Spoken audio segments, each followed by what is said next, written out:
Police are investigating yet another homicide, this one happening in the middle of the day in a neighborhood in South City.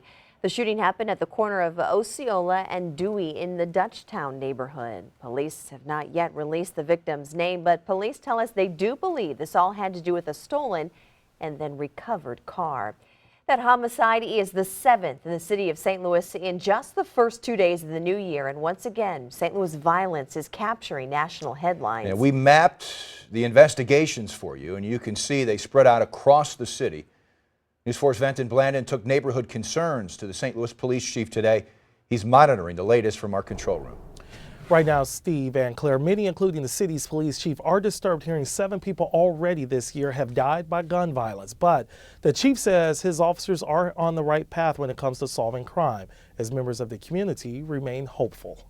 It's really disappointing, to be quite honest with you. Jacob Brown reflects hearing the news. 3 people were killed around the corner from where he lives near Jefferson and Arsenal. It breaks my heart, really, because it's like, especially here, because I've lived here 5 years. It's a super cool area.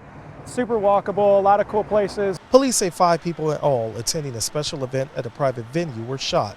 No arrests were made. Well, very, very concerning and I was very tragic. But Police Chief John Hayden is confident officers will soon get someone into custody. I want people in the city to know that these incidents have their own individual set of circumstances, particularly in the ones that we're referring to.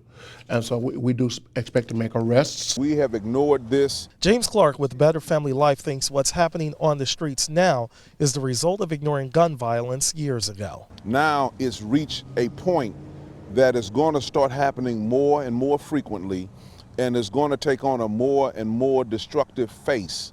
We're not prepared for what is to come. The New York Times is talking about St. Louis's violent start of 2020, much like an Associated Press reporter did for another paper in 1980. It's frustrating, and it makes you question, where society is right now, that we seem to be taking life at such a rapid rate with no respect for one another. Dan Gonther is a city alderman where 2 of this year's shootings happened. This is a case to say, get to know your neighbors, because I was able to go door to door with the detectives and be able to ask if people saw anything, get a lot of different stories from neighbors. Police Chief John Hayden told me his investigators have a 32% clearance rate for 2019. Now, he shines a spotlight on 3 areas he put an enhanced focus on, stating only 1 of them experienced an increase in homicides in all of 2019. Steve. All right.